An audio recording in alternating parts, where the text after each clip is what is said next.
We ran into a very tough club today. We knew it was going to be a tough challenge in Auburn. Very offensive club.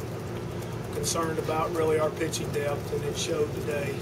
They're just too strong for us to try to counter there early. But I was very, very proud of our young men and how they showed character coming out in the first inning and spotting us 5 runs, and the way we continued to play, and even to the last out, we really never gave up. And that's a credit to our program and our kids. But more importantly, I'm very, very proud of our seniors who saw our 8th straight regional appearance. And every year I've been here since it started, nobody's wanted to see that streak end, and they certainly didn't want to this year, and they made sure that it didn't.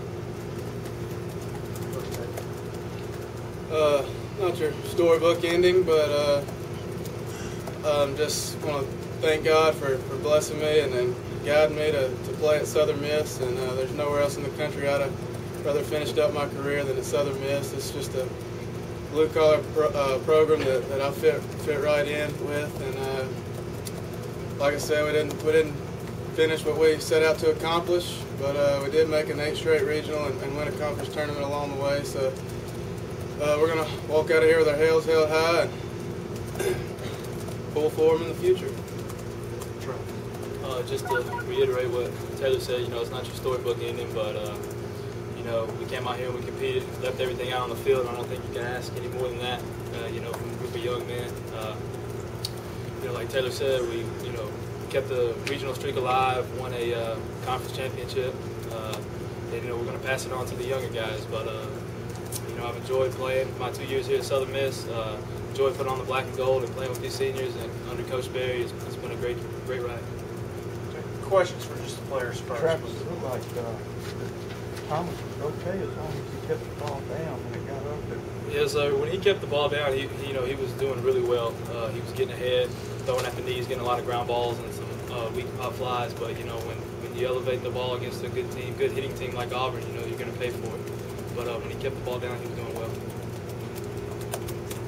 Question for both of you guys: how in like the one, but how special is it to walk away being a part of a class that was part of this program's first College World Series?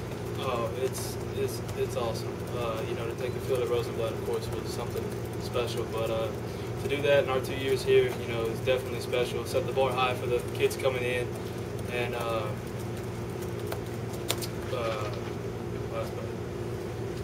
was very special for us.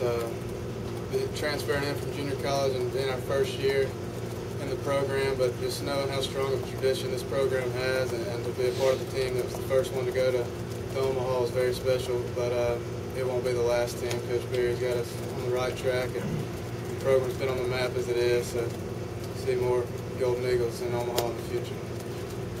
Taylor, what was Hendricks doing to confuse you guys? Because it seems like you were hitting the ball really well, and then you came in.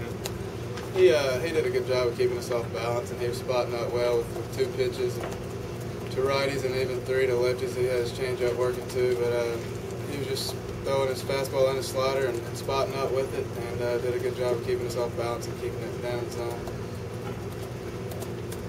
Travis, talk a little about the emotion after this game and just the way this season played out. This season's been a roller coaster from the beginning. We started off playing well and trying to hit a ball from the road, and at one point we were 18-17. We had a lot of heart talks, trying to figure out how to get out of a rut, like Coach Berry says. And, luckily we found a way to get out of there and win some conference games and finish second there. And just the team as a whole, real competitive. When we got in the conference tournament, we knew what we had to do to take care of business.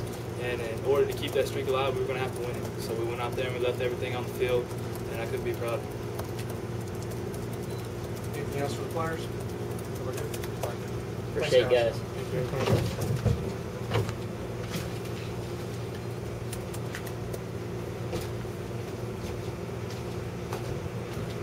Questions for Coach Berry?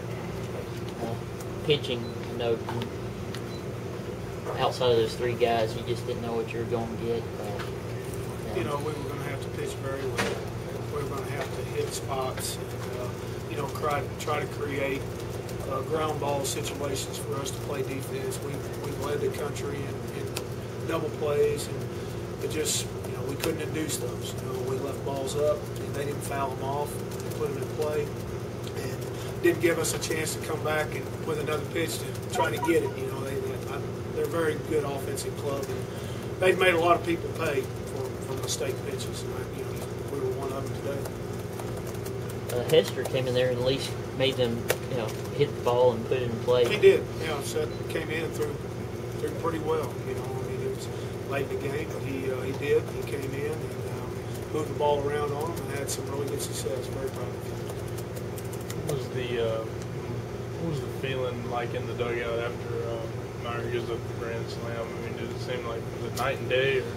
Well, you know, in all honesty, it's a feeling that we felt before this year. You know, it's just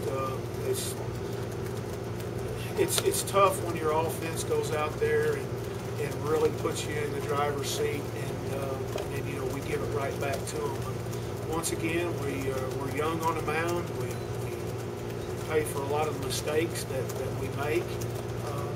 You know, I don't. What's that? We of course, you know, Auburn scores at the top of the first, and you know, we end up answering with 5 in the bottom. But you know, games where we have scored first, there's something about that. Our record's very good. In this case today, we were the home team, so we didn't put the 0 on there first. But I thought our guys continued to battle. I really did. You know, even in the last inning, we load the bases. You know, we have a base running mistake on a line drive. We hit the ball hard, and we get doubled off at second. But you know, our guys never gave in with it. I didn't feel like we did. Talk a little about these seniors. I know pretty much all of them only been here 2 years.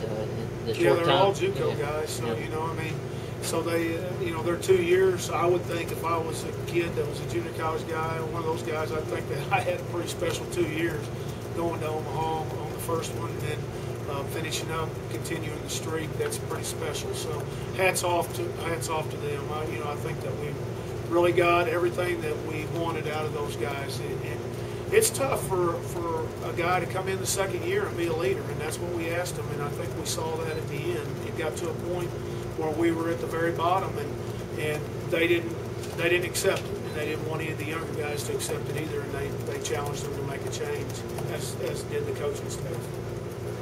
I know it's a tough day for you, but your first year as a head coach, kind of sum it up. How proud are you of these guys, and how proud are you of just this first season you had? Well, you know, I think I'm a little bit different. I'm more proud of, I know what means. You know, wins and losses and championships are huge, but I also know, it's just like I told them at the end of this, in the meeting, that the lessons that they took from this year are going to be applied to their daily lives and in the raising of their own families, and that's what's important when it's all said and done. So I feel like where we had a lot of learning experiences, it's going to pay off for 31 young men later on in life at some point, or they're going to have an opportunity to reflect back on some struggles and with their own personal situations and be able to pull themselves out of them. So